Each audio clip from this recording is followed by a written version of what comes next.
Welcome back mga kabro, meron po tayong ginagawa ngayon. Kinonvert natin yung flyback kasi sira na yung flyback, autofocus. So ang tatak nito is American Home. Yan. So ayan na siya, ganda na ng picture niya. So mga kabro, meron po akong share na konting kaalaman sa inyo. Kung makikita nyo po, medyo magulo.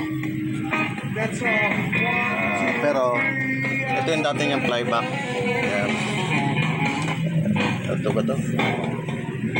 Oh, ito nga. Hindi na mabasa. So, ang kuwan, nilagay kong flyback ay pang China. Ito dito, dito pa. Ayan.